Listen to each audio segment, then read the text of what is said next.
Bismillahirrahmanirrahim. Assalamu alaikum wa rahmatullahi wa barakatuh. Barыңыздарға Аллахтың саламы, тыныштығы, мейірімі жаған болсын. Шариат KG медиа порталына қош келіпсіздер.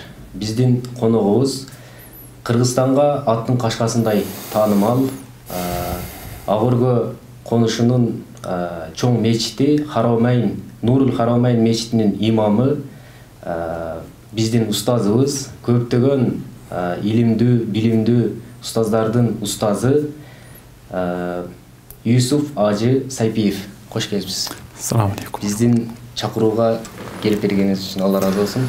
Рахмат. Алғаш ел менен саламдаша алсаңыз болады. Ассаламу алейкум ва рахматуллахи ва баракату. Урматтуу мекендештер, урматтуу мусулмандар, барыңыздарға жаратканым жакшылыгын берсин. Сиздер менен баарлашып турганыма өтө кубанычтамын. Албетте ушул жигиттердин эфири аркылуу кайрадан байланышып турганыма сиздерден Аллах Таала разы болсун. Урматтуу мусулман бир туугандар, биз жарыя кылгандай бүгүнкү темабыз нике тууралуу болот. Деги эле никеге чейин кандай болуш керек, 2 жаш кандай даярдыктарды көрүш керек. Мына ушул туурасында сурооңуздар болсо, Instagram түз эфир бул жактан берсеңиздер болот. Алгач устаз, бизде ушундай суроо менен сизге кайрылайлы. Учурда Кыргызстанда мындай ажырашуулардын саны статистикага караганда көбүрөөк болуп атат да, башка өлкөлөргө караганда. Ушунун эмне себептен ушундай ажырашуу болуп атат? Бисмиллахир-рахманир-рахим. Меримдүү жараткан Алла Тааланын ысымы менен, пайгамбарыбызга салам салават айтуу менен сөзүмдү баштаймын. Эми буга ар кандай жагдайлар көп. Азыркы күнү эң эле негизгиси миграция агымы. Көптөгөн ата-энелер баласын тарбиялоодо, кызын тарбиялоодо ошол четке кетип, анан кемпир чалдардын колунда жаштар калып атат. Биринчиден, экинчиден мектепте, чоң окуу жайларда, шоордордо үй бүлө куруу максатында бир сөздөр, маселелер дээрлик айтылбайт. Ошондуктан биз мечитте эркек кишилерге айтканыбыз менен турмушка чыга турган жаш кыздарга айта турган киши жок. Ошондуктан буга эң негизгиси караңыз. Бир жумушка жайлануу үчүн, мисалга чачалгыч болуп иштеш үчүн кыздар, эркектер 6 айлап курстан өтөт. Анан 2 ай бир ошонун адисинин колунда иштеп, бекер ошого кызмат кылып берет. Анан барып акча таба баштайт да. Же тамак бышыруу үчүн, же кандайдыр бир кесип, бар бир нерсенин кесибини кандайдыр бир курстан өтөт да. Тигүүчүлүк болбосун, сварщик болбосун. Мына ошондой эле эмне үчүн бул бир кесипке курстан өтүш керек дагы өмүр бою бир турмушка аттанып аткан кыз жигит эмне үчүн бир нерсени окуп үйрөнүп, бир курстан, тренингден өтүп, кандайдыр бир маалымат албаш керек. Мына ушул себеп. Карады, жигит бойго жетип калды. Кыз сактаганча туз сакта деп кызды берип жүгөрдү. Экөө эч нерседен маалыматы жок. Же шариатты билбейт, же медицина тармагын билбейт, же документ турлаган билбейт, же өзүнүн укугун билбейт, баш кошту. Көшөгөн ичинде бири-бири менен таанышты дегендер да бар. Анан кийин турмуш башталды. Эме элестетиңиз? Бул турмуш деген турмуш түй деген сөз. Мындайча айтканда, мына кийин эми ысык суугуна бышып жашап кет. Бирок тажрыйба жок. Эчтекеси жок. Жана көчөдө эле бир мындай машина айдай албаган адамды самолетко отургузуп туруп, айда бол кет деп учуруп жүгөргөн сыяктуу. Ал өзүгө да зыян, пассажирге да зыян, элге да зыян, түшкөн жерине зыян. Эчтеке билбей туруп эмнеге аттанат? Мына ушул себептен никеде ажырашуу көп. Ана жеңил ойлойт. Мен мындан ажырашсам болду, экинчисиге тием, экинчиси да ошол эле. Үчүнчүсүнө тием, карьера курам, анан болду. Никени бул Аллах Тааланын адам баласыга түшүргөн эң биринчи буйруктарынан. Адам ата менен обойна жерге түшкөндө экөө бири-бирин тапканда Арафат майданында. Булардын никеси кыйылды. Анан жашоо башталды. Ошон үчүн адам менен адам ушу жашоо биздин жер бетиндеги жашоо башталарда биринчилерден болуп никени аткарган. Себеби нике болсо денсаулык сакталат, тартип сакталат, жана башка сакталат. Мына ушундай никенин өтө бир чоң эмеси бар. Нике менен не денсаулык сакталат. Аралашуулар болбойт да. Нике менен бул улуу мыйзам бул. Ошондуктан никеге өтө маани бериш керек. Мен ойлоп жүрөм, жакынкы жылдарда мен ушул мамлекеттик деңгээлде үй бүлө институтун куруу курстарын ачып, мел акылуу болсун. Бирок жаштарды ошого көндүрүп аракеттер болуп атат. Бул жөндө дагы программанын негизинде мына эфирдин жүрүшүндө айтып берем. Кандай жол менен жаштарды биз никеге даярдай алабыз? Баш кошобуз дегендер келип ошол жерден өтсүн курстан. Анан сертификат берилсин. Анан кыз дияктан, бала бияктан сертификатын көтөрүп келсе, молда дагы бир катар карап койсун. Сен молду билип алган турбайсыңбы? Теги ЗАГС кагазын берген жерден дагы өкмөттөн да карап койсун. Сонун ушундай бир идеялар бар. Ал мен сиздерге кенен бөлүшөм буйрса. Андан кийинки суроо, никеге чейин 2 жаш эмнелерди билүү керек деген шарт. Азыр кайра эле ошол суроо. Эми урматтуу туугандар, никеге чейин өтө көп нерсени билүү керек. Мен ошол программанын негизинде тренингтердин жүрүүсү боюнча айта баштайын. Мисалга бир бизнес кылам деген, же бир кандайдыр бир акча табам деген эле адамдар уюштурса болот мунучу. Бир чоң офисти алды, же бир чоң залды алды, бир 30дай бир столду коюп туруп, анан бир камераны коюп туруп, бир доска болсо болду. Уюштуруучу. Анан мисалга мени чакырсын. Ошол жерге келип 30 бала катталды, жазылды. Мисалга күнүгө 300 сомдон 500 сомдон деп кой. Бул зарыл нерсе мисал үчүн. Келди. Анан мен ошол жерден эртең мененки саат 8ден 12ге чейин 4 саат айтып берсем. Саат 1ден баштап кечки 6га чейин дагы 4 саат айтып берсем. Мындайча айтканда үйлөнгөнгө чейин эмне кылыш керек? Мындай деп баштасам да, мисалы үчүн мен эркек киши мындай учурда балагатка жетет. Кыздын белгилери мындай. Анан ал алкымын кантип тазалаш керек, эмнелерди билиш керек, намазы баарын үйрөтүп туруп айтып, анан нике жөнүндө, талак жөнүндө, бала эмизүү жөнүндө бүт баарыны 8 сааттык программада жанагы жаштарды кулагына куюш керек. 1 саат айтып, анан 15 мүнөт бири-бириңе айт, жаз, эмнени айттым азыр, сен билдиңби ошону деп түшүндүрүп, бир күн бою ошолордун кулагына куюш керек. Демек ошол нерселерди айткандан кийин 2 жаш ошо карап туруп эле өздөрү даяр болот. Даяр же даяр эмес экен деп калат. Анан жанагы жерде биринчи күн ушундай өттүбү? Анан жанагы уюштуруучу мени кетириш керек. Аны эртеси күнү бир юристти чакырып келиш керек. Юристтер азыр көчөдө жүрөт, жумушу жок. Мынау 50 баланын ар бириден түшкөн акчадан сага бир күндө мисалы үчүн 5000 айлык. Ким иштебесин? Юрист келип жанагы жерден эмне кылыш керек? 8 саат жанагыларга айтып бериш керек. Силердин паспортуңар барбы, жокпу? ЗАГС кагаз эмнеге керек? Сен эртең үйлөнүп туруп Россияга жөнөсөң эмне документтер керек? Сен укугуң эмне? Балалуу болсоң метрка эмне үчүн керек? Анан теге бир жерге барып пропискага отуруп эмне үчүн керек? 8 саат ушуну кулагыңа куйса бир нерсе керекпи кулагыңа? Кирет да. Жазып ал, айт, муну бил. Экинчи күнү юрист келип аны окутту, кетти. Үчүнчү күнү ошол эле 50 бала, кыздар бөлөк болуп атат, ага эжекелер окутуп атат. Ушул эле теманы. Анан бул жактан ким келди? Үчүнчү күнү доктор келди. Уролог, эркектерге тиешелүү. Сен эмне болуп ойройсуң, кандай болосуң, эркектерге тиешелүү бүт баарыны доскадан көргөзөө, слайдтан көргөзөө, интернеттен көргөзөө, мындай учурда мындай дарыланыш керек, мындай нерселерге жыныстык катнашта могу нерселер таптакыр болбойт, муну үйрөтсүн.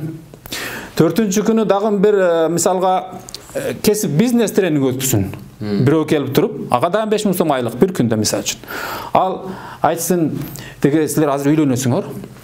Эртең силер мына тоюңардан кичине үнөмдөп туруп, мынча $2000 үнөмдөп калсаңар, мындай бизнес баштасаңар болот. Тоок багасың, тегермен ачасың, вулканизация ачасың, же мындай тур фирма ачасың, кыскасы. Ушуну силер мындай кылсаңар, мындай деп бизнесте азыр сен эртең миллионер болосуң деген тренингтер көп. Ошону шага кошуп койсок болбойбу? Туурабы? Демек 2 жаш мындай бардык жагынан даяр. Бардык жагынан даяр. 5 күн, азыр 4-чү күнгө келдик. Тренингпи? Жанагы бизнес. 5-чү күнү болсо, мындай каада салтты, тилди, мындай маданияттуулукту, Кыргызстандын баягындай бир патриоттук сезимди ойгото турган. Сен эртең бул жерден үйлөнүп туруп, Россияга кетип калба, өзүң жериңде жаша, болсо дайым кыргызча сүйлөп, калпак кийип жүр, аял мушөкүлө кийип жүрсүн, салам бер. Жанагындай өзүбүздүн патриоттук сезимди көзөткөн 5 күн ушул нерселерди үйрөнүп туруп туруп, анан анча-мынча тиги баягы эмеден өтүп, экзаменден өтүп, сертификат берилсин. Ушу 5 агайдын колу коюлсун жанагы жерге. Машалла кеттиң. Анан ал үйлөнөргө 1 ай алдың, 2 ай алдың, ушунан өттү, эми ал даяр. Анын жүрөгүндө бардык нерсе бар. Мына ошентип турмуш курса, кыз аяктан ошентип даяр болуп келсе, өзүнүн укугун билсе, документ жагынан, шарият жагынан билсе, доктор жагынан билсе, бизнес жагынан билсе, кандай ойлойсуз? Бул эң сонун экен. Мисалы, имамга деле алып барса, биздин ушундай сертификатыбыз бар деп мисалы. Ал имам мына Индонезияда, Малайзияда, Туркияда ушул практика бар.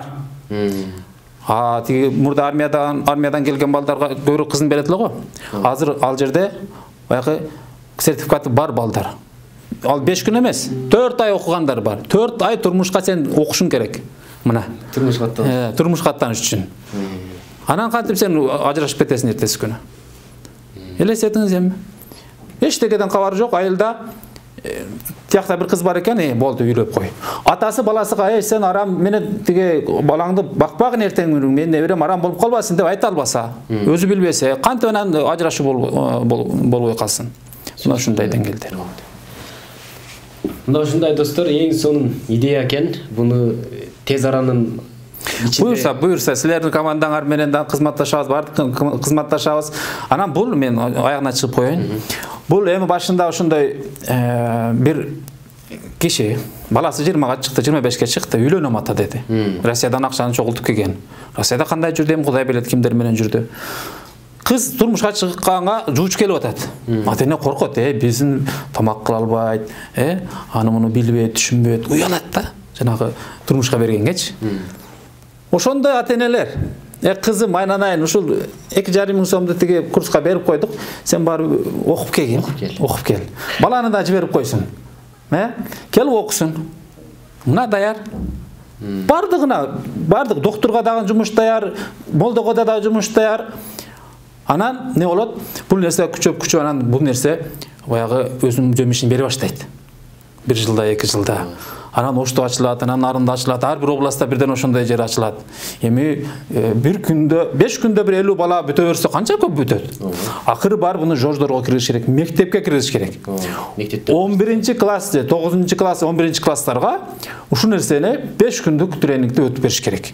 Азыр кайсы эжей, кайсы агай балага айтып берет? Жанагы сураганга ыңгайсыз нерселерди айтып бербейт да. Эч ким айтпайт. Шарият жагын айта албайт, доктор жагын айта албайт. Мына ушундай менен биз элди агартуу, элдин алкымынын никесини бекем кылууга биз аттанабыз. Одаган даяр болуңуздар буюрса, алдыңкы күндөрү ушул нерселер менен биз алектенебиз. Чоң курс болот, Кыргызстан боюнча болот. Анан бул нерсени биз даражасын көтөрөбүз. Керек болсо армиядан келди, окууну бүттү, эчтекеден кабары жок турмуш жөнүндөчү.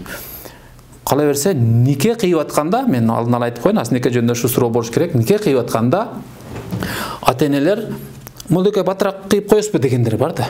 Аларга туттуң эле деп коюш керек экен да. Андай болбойт да.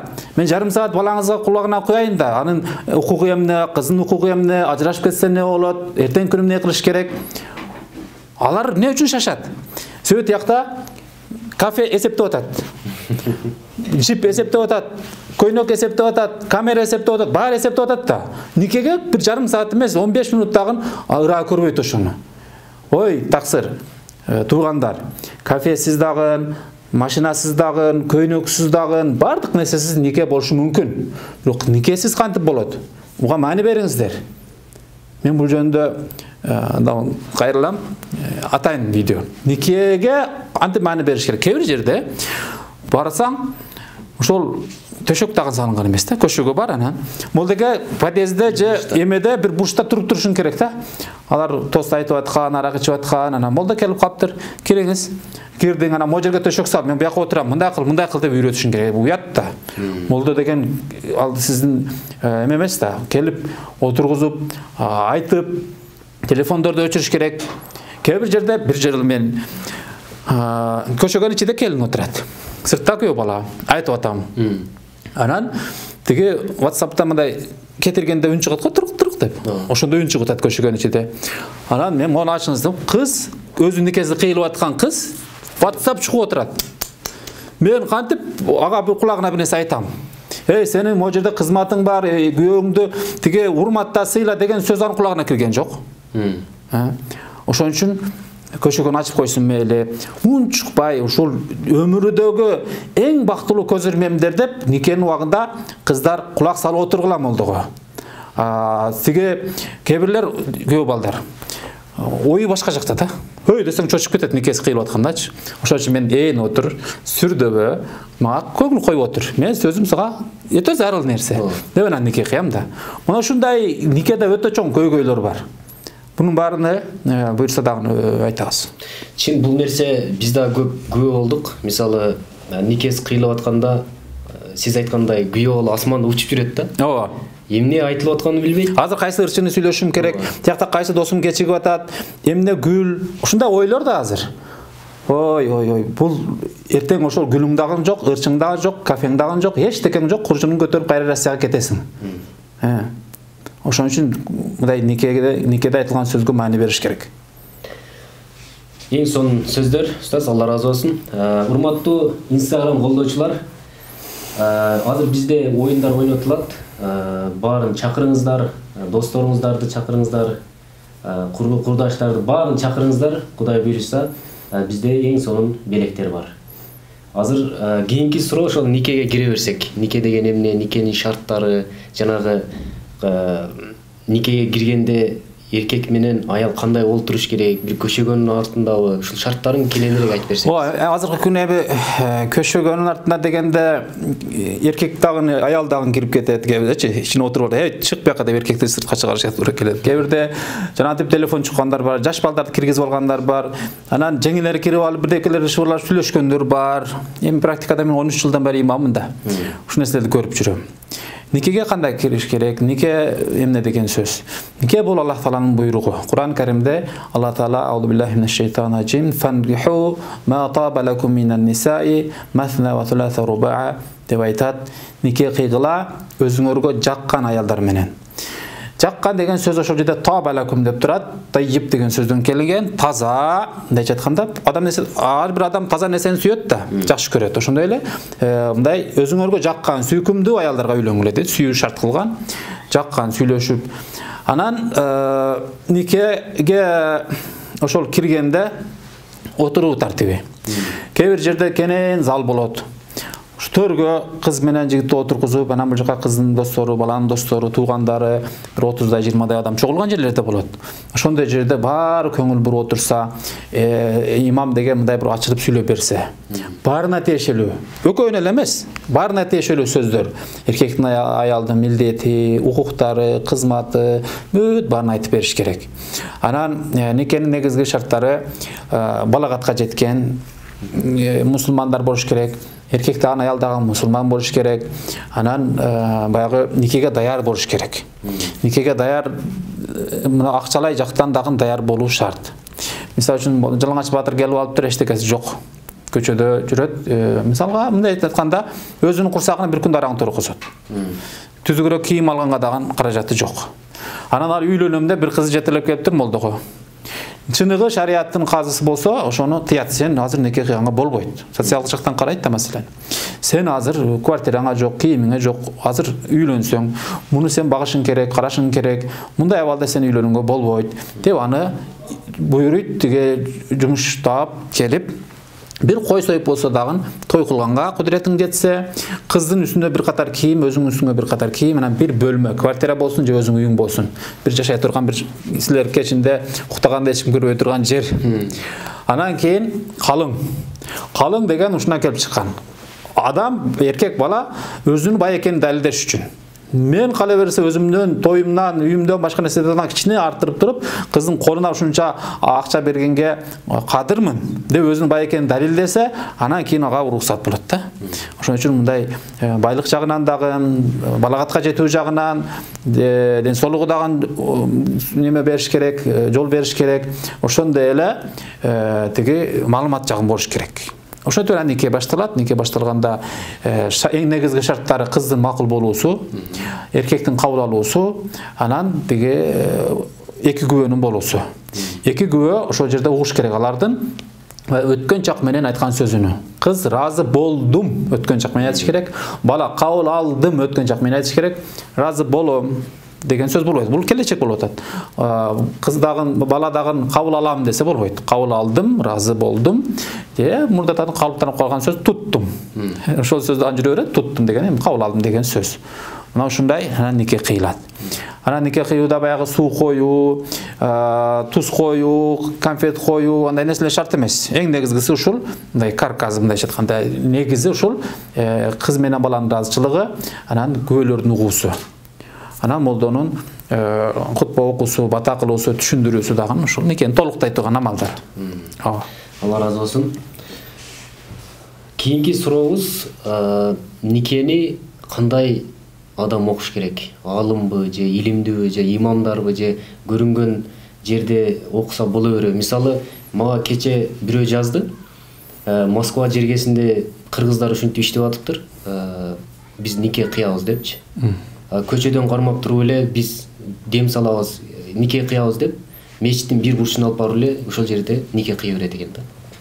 Негиз шарттар барбы ушул нике кыюу? Ооба. Эми бир мыйзамдуулукту, тартипти сактаган жакшы. Мындайча айтканда, мал доктурду чакырып келип, өзүң жүрөгүңдү операция кылдырбайсың да. Ал деле доктур, бирок анын багыты бөлөк да. Ошондой эле бирөө дем салгыч мугалим, бирөө жалаң гана кырааты жакшы бир каар экен мисалы үчүн, ошондой эле динде дагы баягы ар кандай багыттар бар да. Бирөө жалаң зикир чалып сопу болуп жүрөт, бирөө көчөдө элди аябай дааватты жакшы кылат, ошондой эме. Ал эми имамдар болсо ошол жоопкерчиликтүү, элдин никеси, жаназасы, ажырашып кетүүсү, элде болгон көйгөй, элдердин башын бириктирүүсү, элдин астына чыгып намаз окуусу, тапшырмаларды баян айтуучу, бул мындайча айтканда жоопкерчиликтүү жана милдеттүү адам да. Ошон үчүн имамга кыйдырган эң жакшы имам кыйыш керек негизи. Биздин өлкөдө ошол расмий имамдар гана нике кыйыш керек. Ал эми чын-чыныга келгенде нике мисалы үчүн эч ким жок жер. Эки мусулман эркек киши бар сыртта, күбөлүккө жарайт. Анан биякта кыз жигит үйлөнөйүн дейт. Ата-энелер баары ыраазы, тойго дагы даяр, баардык даяр, мисалы үчүн. Анан Россияда бир жерде калып кетишти, өлкө нике кыйып, адал болуп жашаш керек болот.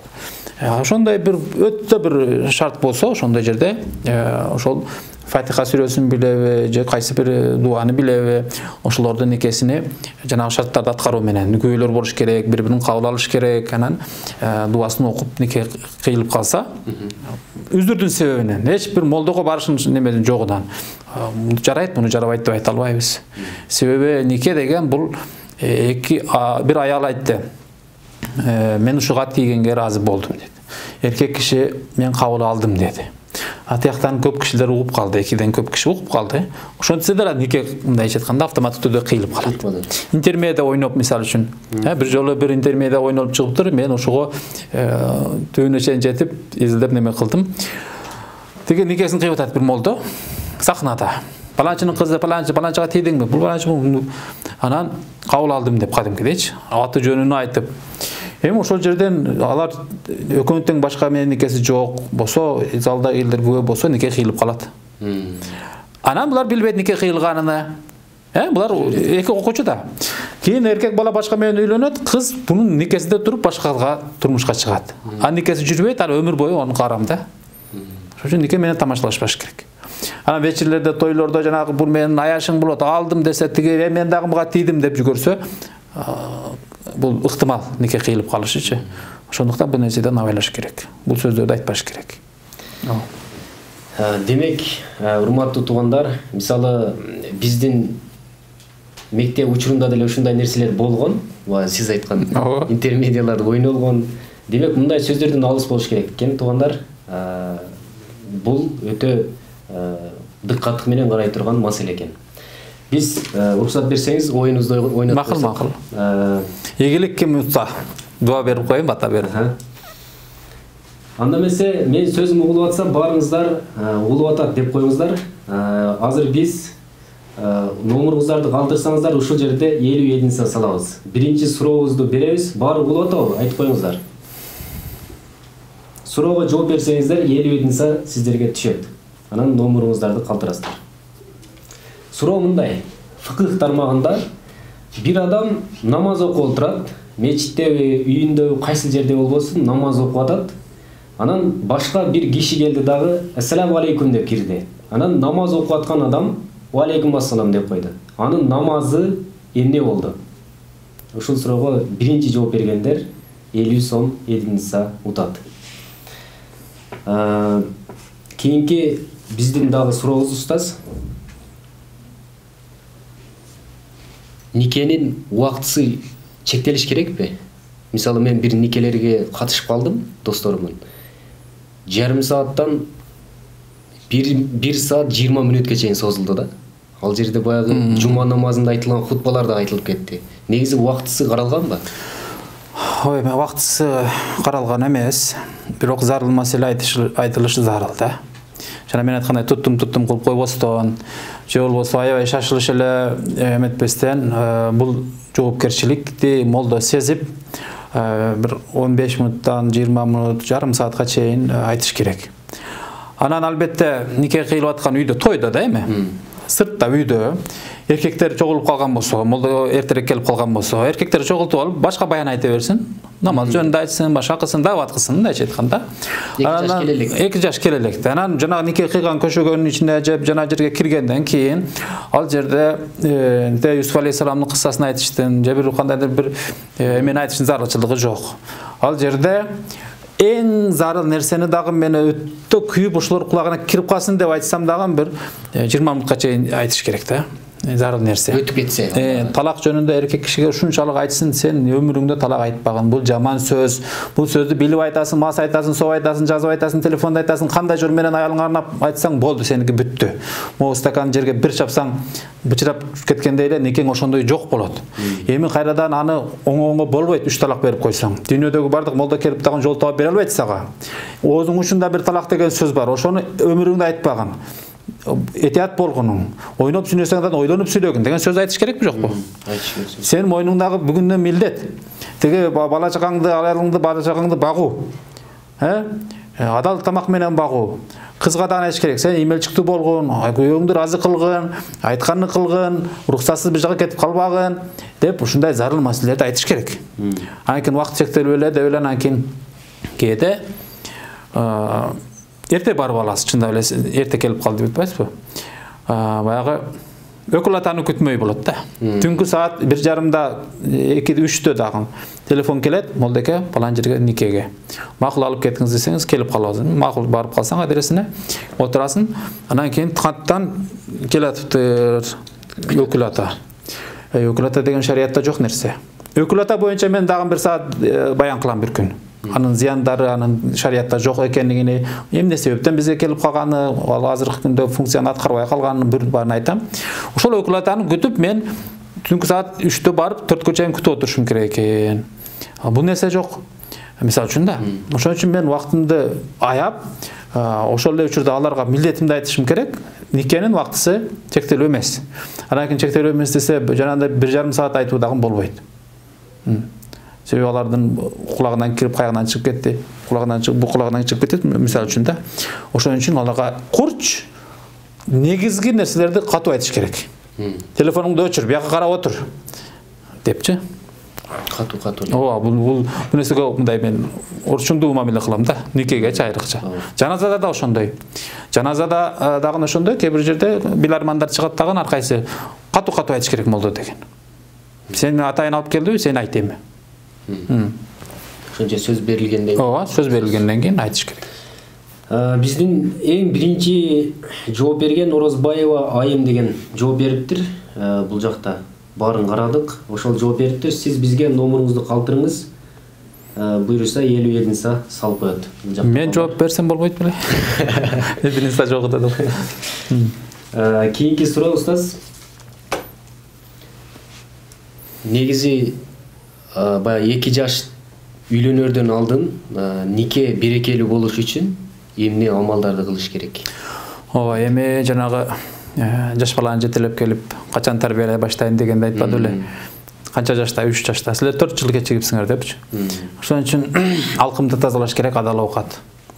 Пейилди тазалаш керек. Ошондой эле кыз дагы, бала дагы. Бир Казы кызыны берет, бир таква өзүнүн сынагынан өткөн жигитке.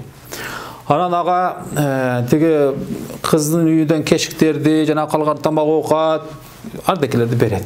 Жана күйөө бала кыз менен жашай баштап, ошо нике кыйлганын эртеси эле жанагы кайнатасынын үйдөн, казыкенин үйдөн келген нерселерди баарыны таркатып жок кылып жиберет. Анан жанагы эле карапайым жашоо, кыйын тартыш жашоо менен баштайт. Анан кыз айтат: "Эмнеге мындай жашай баштадык?" десе айтат: "Эмнеси болсо дагы сен атаң, кайнатаң мен сыйлуу адамым, өз атамдай эле көрөм. Ал мени сынаганга дагы жетишкен улуу адам. Бирок эмнеси болсо дагы казы деген сот. Эми кандайдыр бир хадия түрүндө, белек түрүндө бир кандайдыр бир паракорчулук сен атаңдын казынасына үйүнө келип калган болсо, анан кошулуп менин үйүмө келип калган болсо, экөөбүздүн жашообуз эми мен адал чекетерим менен тапкан тамак менен баштайын дедим да деген экен да. Ошон үчүн адал тамак жеш керек. Жана мен айткандай маалымат алыш керек нике жөнүндө, тренинг курстардан өтүш керек. Эми айтат бирөө жарым, эми үйлөнүш үчүн дагы окуш керекпи депчи. Окуш керек. Даярданыш керек. Алла разы болсун.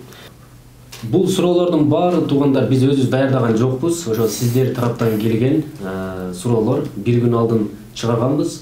Кандай жүрөгүңүздө өйгөн суроолор болсо бизге калтырыңыз нике жөнүндө дедик. Анан суроолор ар кандай келген, никеге чейинки, анан никенин ичинде баары келген. Азыр бир четинен Кудай буйрса устазга ошол суроолорду берип жооп алып беребиз, Кудай буйрса.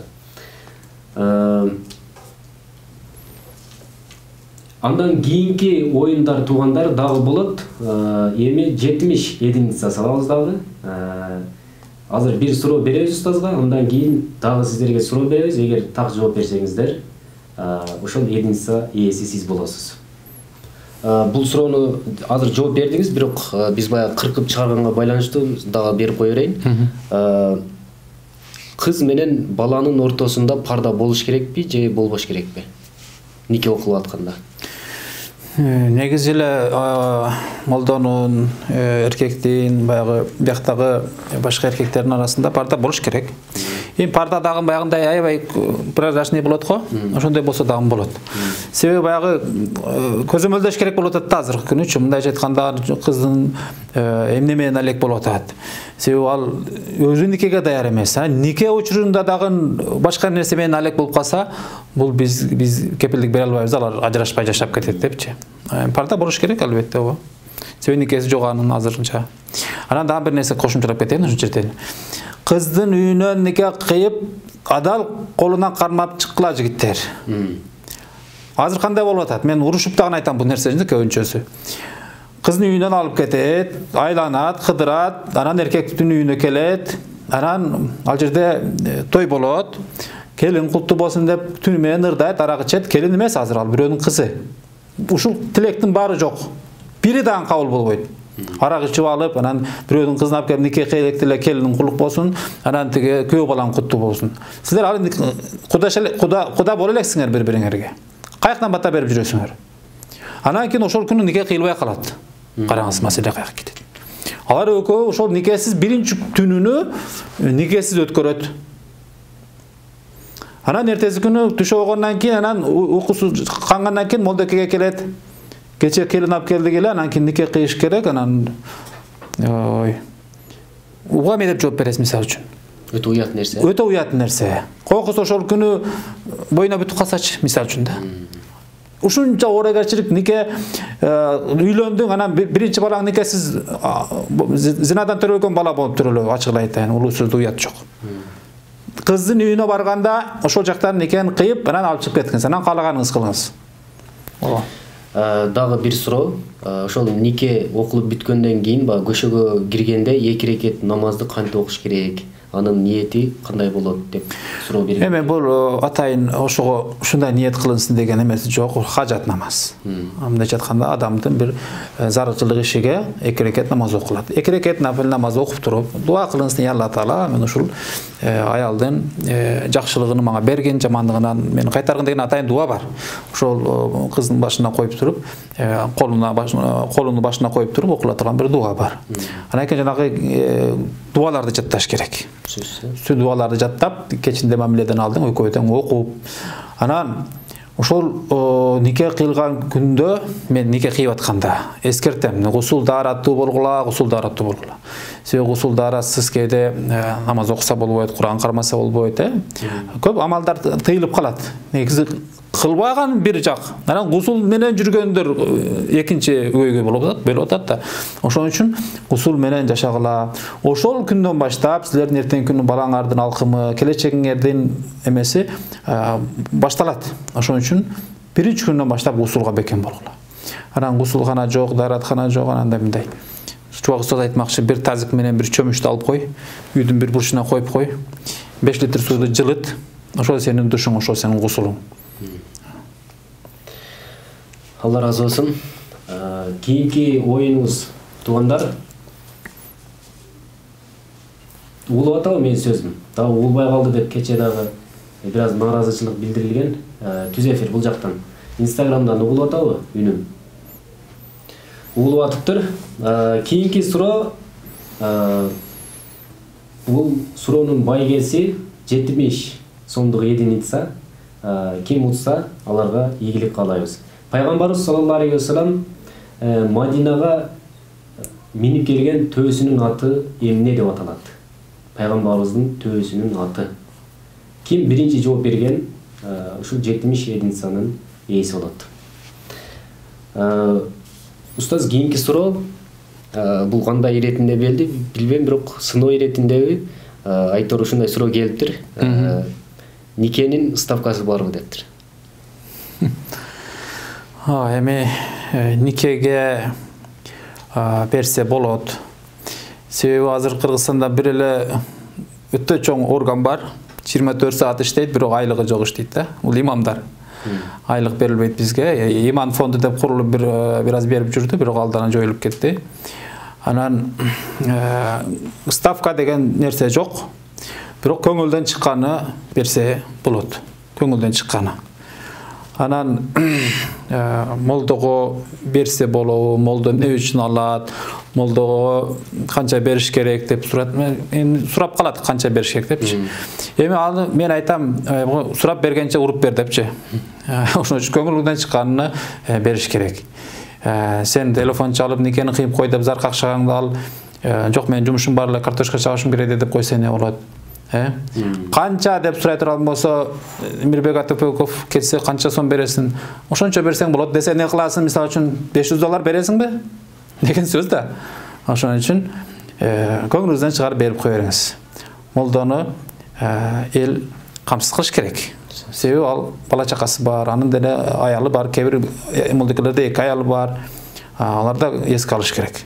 Анан эме жөнүндө суроо бериптир. Нике окуганда кыздын жеңелери сөзсүз кириш керекпи? Нике окулган жерде эми шарт эмес. Нике окулган жерде ошол кыздын курбулары болсо, алар кирсин. Себеби алардан келечекте турмушка чыйлык болсо, ошо кулагына бирдеке кирет да. Баланын достору болсо, ошолор кирсин. Алар дагы ошо күйөө балага айтылган сөздөр кулагына кирсин. Анан жеркенен болсо, не болбосун? Жеңелери кирсе болот, башка дагы ошол тойдо катышып аткандар келсин. Бирок ошол жерде бирөө телефон менен сүйлөп, бирөө кирип чыгып, жаш балдар ойноп, мындай көңүлдү чачыратпасын. Тып-тынч баары молдону карап отурсун. Ошол жерден айтыла турган сөздү окусун кунт коюп. Анан арак ичип алган кишилер кээде болот, эми аларды киргизбей эле койгон жакшы. Нике кыйлып аткан жерде масадан болбош керек. Дагы суроо, бул мындан ардында жооп бердиңиз, бирок ушуга махыр деген канча болуш керек? Баасы. Махыр деген эми бул алтындын баасы менен өзгөрүп турат. Алтын кымбаттаса кымбаттайт, арзандаса арзандайт. Бул азыркы күнү Кыргызстан боюнча ошол 6000 менен 7000дин ортосунда эң аз махыр. Бул деген сөз 6000 7000 берилиш керек деген сөз эмес. Ошодон ылдый махыр болуп эсептелбейт деген сөз. Андан жогору канча 100 000 бересизби, 200 000 бересизби өзүңүздүн ишиңиз. Минималный чектеп койгон да. Махырга канча жарайт? Ошол 7000 сомдон өйдө. Анан алтындын граммы баягы арабча айтылган терминдер мен азыр кыргыз мына орустун граммыга канча болот эсимде жок. Бирок ошону муфтияттын сайтында турат. Ошол быйылкы жылы макырдын эң аз баасы канча, ошону билип алсаңыздар болот.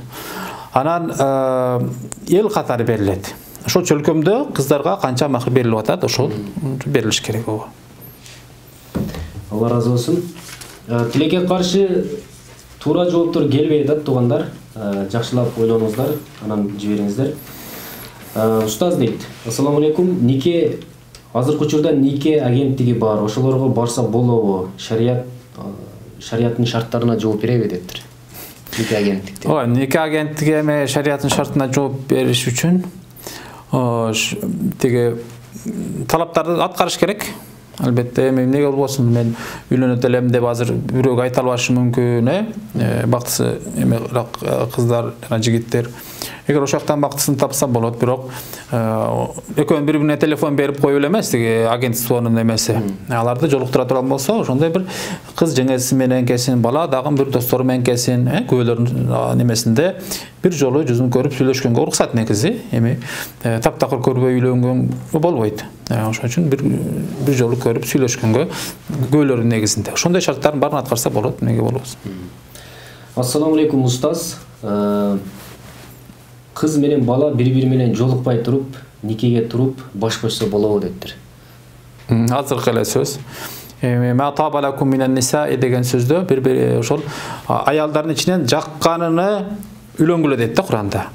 Эми көрбөсө кантип жагат, мисалы үчүн. Көрбөсө кантип жагат. Сүйлөшпөсө эми албетте сураштырылат да. Баланча кызга үйлөнөйүн деп атам. Кандай ата тегин сурайт, башка нерсесин сурайт. Бирок байлыгына кызыгып үйлөнсө ал уткуруп койду. Сулуулугуна кызга караса ал дагы уткурду. Диндар жагын караш керек. Диндар жагына. Себеби адам карыйт, сулуулугу кетет. Малы мүлкү дагы ал кыздын мүлкү эмес, ал ата-энесинин башкасынын мүлкү. Ошон үчүн диндар жагына карап, жакса, анан эме кылыш керек. Таптакыр көрбөй нике кылып туттум, кабыл алдым дегенден кийин үйлөнгөндөр андай жок болуш керек биздин өлкөдө. Ассаламу алейкум устаз. Мен азыр жогорку окуу жайда окуймун дейт. Ошол окуумду бүтүп туруп турмушка чыксам болобу же бүтпөй туруп турмушка чыксам болобу? Сиздин мага берген насаатыңыз деген экен. Эми турмуштун ал эрте кечи жок. Эгерде окууну бүтсөңүз, анан аламда бирөө күтүп аткан болсо бүтүп алыңыз. Эгерде бүгүн үйлөнсөк окууңду улантасын десе, дагы турмушка чыгып алып уланта бериңиз. Ал мындай шариятта каралып маселе эмес. Ошол өз ара келишимге жараша боло берсин. Бирок ошол мен айткандай, укуктарыңызды медицина жагынан билип алыңыз. Анан шарияттан дагы билип алыңыз. Бүт баарын билиңиз. Хайыз маселеси бар, анан нифас маселеси бар, сүт эмизүү маселеси бар, талак эмне, эркек аялдын укугу эмне, мехир канча болуш керек, ушуларды үйрөнүңүз. Анан дагы эмне, башка нерселерди үйрөнүңүз. Мындайча айтканда, мен турмуш курсам ушундай жол менен кетем деген бир принцип менен анан үйлөнүңүз. Анан туман эчтеке көргөн жокмун, билген жокмун. Мен ушул турмуш курсам эми андан ары багым ачылып кетер деген болбойт. Билип алып туруп анан турмушка чыгыңыз. Сөзсүз жооп алды деген үмүттөбүз. Туугандар туура жооп келбей атат, ошол үчүн жыйынтык чыгарып айтабыз. Саламатсызбы устаз? Мен күйөө менен көп урушам дейт. Анан ар бир урушканда эле мен кетем дей берем, зыян эмеспи дептир. Эми көп урушпаш керек негизи. Ушундай аял бир данышманга барып айтыптыр да. Ушундай адатым бар. Уруша берем десе, бир ташты бериптир, ушуну күйөөң келгенде оозуңа сал. Урушпай калат. Ташты оозуна салса урушпай калат экен.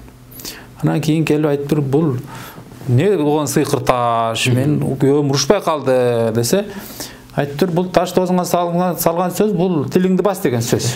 Күйөөң эшикти тыкылдатканда оозуңа салып алдың, сен сүйлөй албай калдың. Ошон үчүн урушпады. Тилиңди тый. Тилиңди тый. Мел 15 мүнөт 20 мүнөттөн кийин баштасаң деле болот. Келип кичине чарчаган, чай ичкенден кийин деле. Деген сөз да. Ошон үчүн тилди тыйыш керек аялдар. Анан кетем дей бербеш керек. Бирөө тамашалашып айтат, бир аял кетип калган экен, энесиникине. Көрсө энесинкине барса, энеси дагы өзүнүн энесин, тайнесинкине кетип калыптыр да. Ошондой болуп жүрбөсүн. Алла разы болсун. Кийинки туугандар, кийинки суроону бере берет окшойбуз. Тилекке каршы тагыраак жооп келген жок. Кийинки суроо бул бир аз татаалыраак, бирок ошого жараша байге 100 единица. Суроону жакшылап угуңуздар. Жума намазы кимдерге милдет эмес? Анан далили менен жазсаңыздар. Пайгамбарыбыз саллаллаху алейхи ва саллям айткан, жума бардык адамдарга милдет, бирок ушул адамдарга милдет эмес деп. Аны өзү барыңыздарга ийгилик. Мага суроо бересизби? Же азыркы суроого жооп бере берейинби? Чамдаңыздар туугандар. Суроо берсеңиз дагы боло берет туугандар. Ооба. Бул жактан дагы суроолорду кабыл алабыз. Эгерде жүрөгүңүздө оюп жүргөн суроолор бар болсо, бизге кайрылыңыздар. Бул жакта суроо бериптир. Ассаламу алейкум устаз. Кыздар канча жаштан баштап жоолук салыш керек? Эми жоолук салынуу маселеси балагаттык жасына жеткенден кийин. Балагат жашына 9 жашта автоматтык түрдө бардык кыздар балагатка жетип калбайт. 10, 11, 12, 13 жашка чейин балагатка жетет. Эми ошол балагатка жеткенден кийин башташ керек. Ага чейин деле көнүү иретинде, адатка айландыруу иретинде тагылып жүрсө боло берет. Ооба.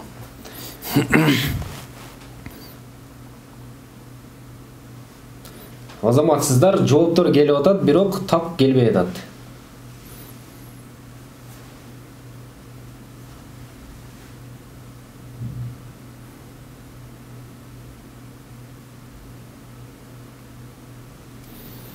Устаз, ушул нике боюнча, үй бүлө боюнча, ушул кыргыз элине көбүнчө ушул жаштарга кандай насаат айтат элеңиз, кандай ошол боюнча кененирээк айтып берсеңиз жакшы болот эле. Ооба, никени биринчиден молдолорду нике кыюуга өзүн окутуш керек биринчи. Никенин маселесин баары билет.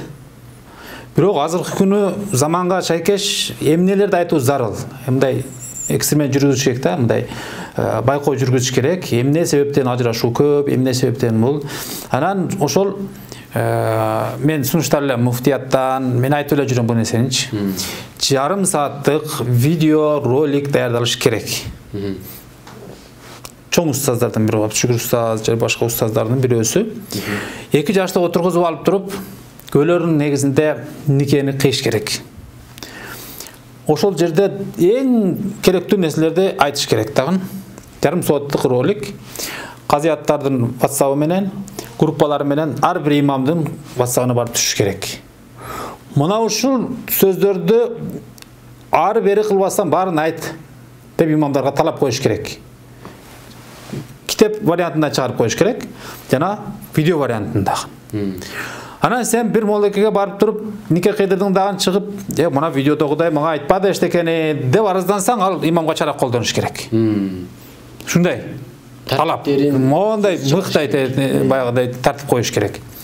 Ошондо бардык имамдар эмнени айтышыны, эмнени айтпашыны, канча айтышыны бир калыпка салыш керек.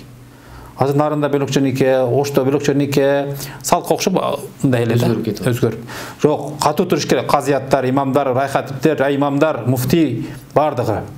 Бардыгын ушу никени бир жөнгө сала албаса кандай? Никени өтө катуу эмес кылыш керек. Журнал чыгарып койгон, ага көп нерсени жактап жазыш керек. Бирок никени кыйып атканда аларга эмне айтыш керек? Ошону эме кылыш керек да, видео ролик аркылуу таркатыш керек. Анан жаштар дагы ошол никеге маани бериш керек. Экинчи, үчүнчү пландагы нерсе да бул. Бүт барыны баягындай исрапкорчулук менен келип анан акырда нике кыйыш керек деген эмес. Биринчи никени кый, сонун кый, жарым саат болсун, 15 мүнөт болсун, молдодон кулагыңа коюп бук, бил укуңду. Анан башка нерсени кыл. Никеге маани бериш керек. Нике адал жол. Нике менен жашоо ушунчалык чоң сооп, никесиз болгон баягы сойкулукта канча күнөө бар, Анын тескерисинде мен нике менен жашоо да. Анын күнөөсү канчалык чоң болсо, нике менен жашоо ошончо чоң. Сооп. Ооба. Allah разы болсын. Жана да бул суроого жооп бердиңиз, бирок баягы биз видеону 40-га байланыштуу биз суроону берип койсок. Шариятыбызда өкүл ата зарылбы? Өкүл ата болуш керекпи шариятыбызда? Өкүл ата деген бул зарыл эмес. Күбө зарыл. Эки эркек киши, же бир эркек, эки аял. Нике кылган молдоке зарыл. Же ошол эки эркек күбө деп атпайбызбы? Ошонун ордуна бирөөсү болуп, молдо өзү дагы катышса боло берет. Молдо дагы бир жигиттин досу, анан кыз жигит. Ушундай болсо да боло берет. Анан өкүл ата деген бул ошолорго бир баш көз болсун, бир кеңешин айтып турсун, турмушта тажрыйба көргөн жакшы нерселерин айтып турсун деп шайланат да. Алысыраак бир акылдуу, такыба, алым, же бир мындай бир мыкты адамдарды. Мурда ушундай бир максаттан коюлуп калган кыргыз калкы деле. Башка жакта жок бул нерсе. Анан азыркы күндө эмне болуп атат? Бирөө президент болсо, депутат болсо, аким болсо, чоң кызматка премьер болуп калса, мисалы үчүн, министр болуп калса, анын 50дөй өкүл баласы бар. Сизди өкүл кылабыз деп муну мактап жүрүп 50дөй өкүл баласы жаралган да Кыргызстан боюнча, мисалы үчүн. Эми бул киши такка отурушу менен, креслого отурушу менен ошол 50 балага зыян болуп атат да. Айыл өкмөт болсо дагы ушуга байланып, тиги айылда өзүнүн өкүл баласын койду. Эмне зарыл ушинтип өкүл бала кылды? 50 бала жумушсуз калыш керекпи? Же жакшына жумуш иштеп аткан адам бир чиновник иштен кетсе, өкүл баласы деп ал дагы баш учуп кетиш керекпи жумуштан? Бул жок, көйгөй нерсе. А эмне үчүн өкүл бала коет? Өкүл ата шайлайт. Себеби ал бизнесмен болот, акчасы бар, абройлуу киши болот да. Анан кийин булар барып көндүрүп өкүл ата кылабыз дейт. Ал дагы сыймыктанып алат. Анан бул туулган күнүгө бирдек алып барыш керек. Балалуу болсо ал бир велосипед алып келиш керек, аз дегендечи. Анан ушундай материалдык кызыкчылыктар бар да. Бирок саясатка аралашкандан кийин бул таптакыр өздөрүнүн башына таяк болуп тийип атат азыр. Көрөсүз, мен ушул нерсени катуу айтып чыккам, бир күн бул нерсе жоюлуп кетет. Өкүл ата деген нерсечи. Кереги жок нерсе мунун баары. Демек бул жөн эле ошол жаштардын бирөөгө подход эле болуп калат. Подход эле болуп калды азыр. Таптакыр функциясы бөлөк жака кетти. Бир орунга отуруу, бир колдоо, күтүү, ушуга окшогон да, подхалимдик нерсе. Ошондой эле болуп калды. Ал эми мурда ушундай бир деп айтышат, эми мен буга макул эмесмин. Макул болсом дагы болот. Эми ушул 2 жаш сурай албаган нерсени, ыңгайсыз нерселерди ошолордон сурап турсун деп. 2 жаш эмне үчүн чочун адамдан сураш керек? Өзүнүн ата энесинен сурасын. Мешитте бар молдодон сурасын, илимдүүдөн сурасын, муфтийден сурасын. Эмне үчүн эми сөзсүз бирөөдү шайлап туруп өмүр бою ошодон сураш керек? Сонун нерсе экен. Алла разы болсун. Биздин сурообуз жума намазы кимдерге милдет эмес деген суроону айтканбыз. Далили менен айтыңыздар дедик. Бирок кээ биркилер туура эле жооп берип атат. Бирок кээ бирки маселелерди кошуп коюп атат. Мисалы колу жок деп атат, буту жок деп атат, сокур деп атат. Жакшылап ойлонуңуздар. Анан ушул 100 инсанын ээси болуңуздар.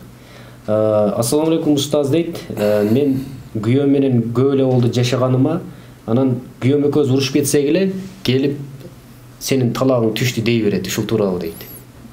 Жөн эле урушуп келип эле сенин талагың түштү дей берет. Талагың түштү деп айтса, талак түшөт, ооба. Ал кайрылыш керек муфтиятта. Ана сиздерге бир жарыя кылып коеюн. Орчундуу маселелер, айрыкча талак маселеси, мурас маселеси, өтө бир китеп карап, алымдар ортого алып, кайра китептен изилдей турган маселелер бар да. Ошолорду Дарул Ифта KG деген эме бар. Бул фатва бөлүмүнү Кыргызстан муфтиятыны ошол жака жазыңыздар. Настройкасына кирсеңиздер, суроо берүү деп туруп ошол жака жазыңыздар, жоопту ошол жактан аласыздар. Расмий. Анан ким мындай эле күнүмдүк жашоодо майда-чүйдө суроолорду молдолорго берсеңиздер болот. Кимди сиз туура жооп берет деп жүрөгүңүз ынанса, ошол кишиге бере бериңиздер. Устаз, эгер уруксат берсеңиз, бул жерде ушул үй бүлө никеден сырткары дагы суроолор келип атат. Ассаламу алейкум устаз.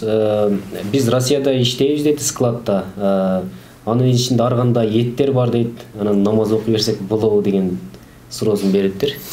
Намаз окуган жанагындай малкананын астында мындай эплас нерселер бар жерде намаз окуш макруh болот.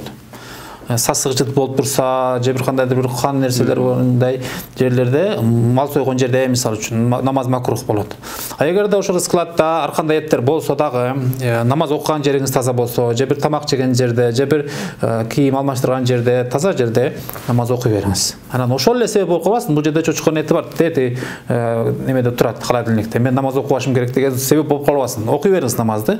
Бирок өтө жакын эмес. Аны көтөрүп аткан, анын каны кийимиңизге жугуп калганын учурда эмес. Кийимиңиз таза болсун, ордуңуз таза болсун. Намаз боло берет, иншалла. Анан азыркы учурда Кыргызстанда кыздар канча жаштан жогору болсо ошолорго нике окулат? Мыйзам бар, 18 жаштан өйдө болуш керек. 17 жаштагы бирөө нике кыйып камалып кетейин деп, камалды билбейм, ушундай кылмыш козголгон. Бирок шарият боюнча негизи балагатка жеткенден кийин турмушка чыга берет. Бирок азыркы күнү ошол 25 жашта дагы мындай никеге бардык нерсесине даяр эместер болот да, 20 жашта. Аларды кичине бир жетилсин, бир нерсени билсин, кызматты үйрөнсүн, турмуштун ысык суугуна көнүүгө бир жетилсин деген максатта ошол 18 жаш эң аз жаш. Ассаламу алейкум устаз, илим алуу туурасында бир аз айтып бериңизчи. Аябай жакшы болот эле дейт. Илим алуу ийне менен казган кудук. Кудуктун суусу болот эң бир тунук. Дал ошондой илим алуу үчүн адамга керек болот туруктуулук. Туруктуу болуңуз, анан талап кылыңыз. Иншалла Алла Таала сизге илим берсин. Илимге көп нерсе шарт. Бир аз убакыт шарт, каражат шарт, талап керек, сапарга чыгуу керек, анан жакшы устаз табыш керек. Талабы жок болсо, сапарга чыкпаса, каражаты жок болсо, убакыт бербесе, илимди болбойт ал. Илимди ийне менен казган кудук деп бекерге айткан эмес. Ага убакыт керек. Урматтуу туугандар, бизде убакыт аз калып атат. Азыр могу Фирдауси Тыны деген аккаунттун ээси бир аз туурага жакыныраак кылып жооп берген. Ушуну жеңүүчү катары эсептей берели. Бул дагы толук эмес, бирок туурага жакын кылып жооп берген. Фирдауси Тыны деген мырза болсоңуз бизге жазып коюңуз. Сиз 107 санын ээси болдуңуз. Кайсы күндөрү эфир болот? Силердин эфир 5-күнү. 5-күнү катышышым керек эне. Эдиңизде түшүрүп. Устаз, келип бергениңизге Алла разы болсун. Силерге да Алла разы болсун. Ишиңерге ийгилик. Ушул эфириңерден ар дайым илим булагы кыяматка чейин келе турган адамзатына берекелүү таасирлерин берип турсун. Силер менен дагы кызматташканга ар дайым даярбыз. Дагы айтарым силерге ушундай калуу. Кийинки эфирге дагы чакырсак келип берет деген үмүттөбүз. Буюрса иншалла. Сизге эркин тема. Канча убакыт? Убакыт чектелүү эмес, эркин тема сүйлөйбүз. Урматтуу мекендештер, урматтуу калкыбызда жашап аткан бардык мусулмандар, барыңыздарга Аллах Тааланын берекесин, тынчтыгын каалайм. Үй бүлөдө эң негизги нерсе тынчтык, кечиримдүүлүк. Тынчтык жок жерде береке болбойт. Ар дайым эркек аял өзүнүн укугун билип, кечиримдүү болуп, Аллахты разы кылып жашаңыздар. Ата-энени разы кылып жашаңыздар. Келиндер айрыкча кайненеңиз менен, абысындарыңыз менен, кайынсиңдилериңиз менен мамилеңиздерди түздөп, ар дайым алар менен жакшы мамиледе болуңуз. Күйөө балдар дагы баягыдай намыс бербей, намысын неме кылбай, кайнатасынын үйүнө барбаган күйөө балдар бар. Бажалары менен, кайнылары менен мамиле курбаган күйөө балдар бар. Андай болбош керек. Тууганчылык ошол кудалардан болот. Эң жакын куда, эң сыйлуу куда да. Ошон үчүн аларга өзүңүздү баладай сезип, күйөө баладай болуп, кызмат кылып, неме кылсаңыз, сиздин аброюңуз көтөрүлөт. Кайын журтун сыйлабаган күйөө бала эч качан ал аброй таппайт. Ошондой эле кайын журтун сыйлабаган келин дагы аброй таппайт. Анан дагы бир айтар насаатым. Жаштар, баш кошкондон кийин бири-бириңердин айыбыңарды эч качан ачпагыла. Жашыргыла. Айыпсыз адам жок. Ар дайым айыбыңарды жашырып, анан жакшылыгыңарды ашыргыла. Айткыла, мактангыла, сыймыктангыла. Дагы бир эрежени сактаңыздар, урматтуу жаштар. Эч качан бирөөнүн көзүнчө жубайлар бири-бирин кемсинтпесин. эч качан. Анан айыпты айтпасын. Мисалга достор менен отурбай, аяшыңар мындай экен деп жигит айтып жүгөрдүбү, билип билбестен. Бир күн болсо бир күн ошол сөз өзүң башыңа тиет жигит. Сен аялыңды бар экенин гана билсин досторуң, башка жөнүндө эчтеке билбесин. Ошондой эле курбуларына келин айтпаңыз, эртең чалып алып туруп, буларды үйдө мындай экен, анан кайненем келип алып минти, анан жигит мындай экен, акча таппайт экен. Жок. Сиз анын береке эшиктерин ача турган сизсиз деми. Ошон үчүн келиндер дагы, жигиттер дагы эч качан аюңарды ачпагыла. Дагы бир нерсе. Бир жастыкка баш койгондон кийин ошо бүгүндөн баштап экөөңөрдүн барар жериңер максатыңар бир. Эч качан бири-бириңерди аюңарды айтпастан, анан аюңарды айтпасаңар эле болду, силердин душманыңар жок деп эсептегиле. Аюңарды айттыңарбы, ортодо жарака кете баштады. Ал жарака уламдан улам чоңоюп барат. Ошон үчүн ар дайым эмне кылгыла, сыйлуу болгула, бири-бириңерди кечире билгиле. Никенин санын көбөйткөн эң жаман нерсе. Нике бир эле жолу кыйылыш керек, түбөлүктүү болуш керек. Анан никени сактай билгиле. Көзүмө көрүнбө, талак, андай мындай сөздөрдөн өтө кылдат болуңуздар. Айтпаңыздар андайды. Ачуу үстүндө да айтпаш керек, мас айтпаш, соо айтпаш керек, билбей да айтпаш керек. Кала берсе эсинен чыгып калып, боюнда бар кезинде айтып койдум, ниетим бөлөк болчу дейт. 3 талак бердим дейт, ниети бөлөк. Сен эмне 3 талак деп тиги качымдап кери берди деген ниет менен айттың ба? Деген сөз да. Башка ниет менен башка сөз айтылабы адам сөзүнө. Өзүңдөн эмне айтсаң ошол да. Ошон үчүн ниетиңе каралбайт эгер сен толук талак деген сөз айткан болсоң. Ошон үчүн сактагыла. Ассаламу алейкум ва рахматуллахи ва баракатух. Эмки эфирлерден көрүшкөнчө барыңыздар сак саламатта болуңуздар. Жигиттерге да ийгилик, оюнду утуп жанагы бирдикке болгондорго дагы ийгилик. Мына ушундай достор, барыңыздар бизге убакыт бөлүп бергениңиздер үчүн Алла разы болсун. Биздин эфир толук түрдө сиздерге пайдасы гана тийди деген үмүттөбүз. Эгерде бизден ката кемчиликтер келе турган болсо, кечирим сурайбыз. Ассаламу алейкум ва рахматуллахи ва баракатух.